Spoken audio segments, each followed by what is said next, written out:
Lorsque Dieu entreprit de donner vie à son vicaire, il ordonna à Gabriel de prélever de la surface de la terre une poignée de chaque espèce d'argile, de la noire, de la blanche, de la rouge, de la jaune et de chaque espèce différente. Gabriel vint au milieu de la terre. Il se baissa pour prendre de l'argile, mais celle-ci lui dit « Oh Gabriel, que fais-tu donc ?» Il répondit « Je veux prélever un peu d'argile, de limon et de pierre, car Dieu va former de toi un vicaire. » La terre lui dit en jurant par Dieu « Tu ne prendras à la terre ni argile, ni poussière, ni pierre. Que serait-ce si Dieu formait de moi des créatures, et qu'ensuite ces créatures fissent le mal sur la terre et qu'elles répandissent le sang injustement ?» Gabriel se retira par respect pour ce serment. Dieu envoya ensuite Michaël. Lorsqu'il fut arrivé, la terre lui fit le même serment. Dieu ordonna ensuite la même chose à Azraël. Bien que la terre lui fît le même serment, il ne se retira point et dit « Je ne m'abstiendrai pas d'exécuter les ordres de Dieu à cause de tes serments. » L'ange de la mort se baissa donc et préleva 40 coudées d'argile de toute espèce. C'est alors que Dieu produit la créature d'une argile crissante extraite d'une boue malléable, puis lui donna sa forme harmonieuse d'être humain qui reposa ainsi 40 ans. Iblis se mit à rôder autour du corps inanimé de l'homme, d'une grandeur telle que son corps allait de l'Orient à l'Occident. Il examina plus attentivement la figure de cet être humain.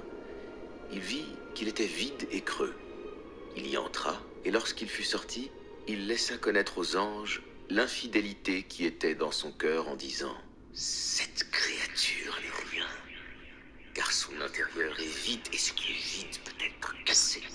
Maintenant que Dieu l'a créé, il lui a donné l'empire de ce monde, mais je l'anéantirai et le chasserai de la terre, comme j'en ai chassé les génies. Quel est votre avis ?» Les anges répondirent « Ô Azazel, ce que nous avons fait contre les génies, nous l'avons fait par l'ordre de Dieu qui nous a dit de leur faire la guerre et de les mettre en fuite.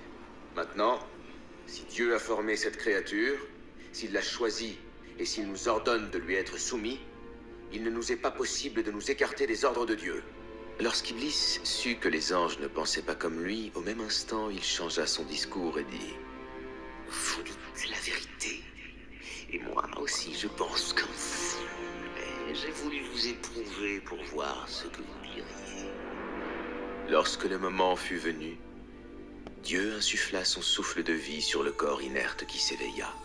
Dieu dit alors aux anges « Prosternez-vous devant Adam. » Ainsi fut créé Adam, le premier homme, le père de l'humanité.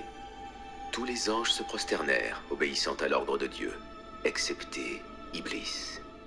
Dieu lui demanda ce qui l'empêchait de se prosterner. Iblis répondit « Je suis meilleur que lui. Tu m'as créé de feu alors que tu l'as créé d'argile. » Ainsi, Iblis, le génie le plus puissant et le plus dévoué, côtoyant les anges, s'enfla d'orgueil et se rebella. Dieu le maudit alors jusqu'au jour de la résurrection et il devint Satan le maudit. Dieu envoya ensuite Adam dans le paradis et lui donna tous les biens et les fruits qui s'y trouvent. Adam mangea quelques fruits du paradis quand le sommeil s'empara de lui.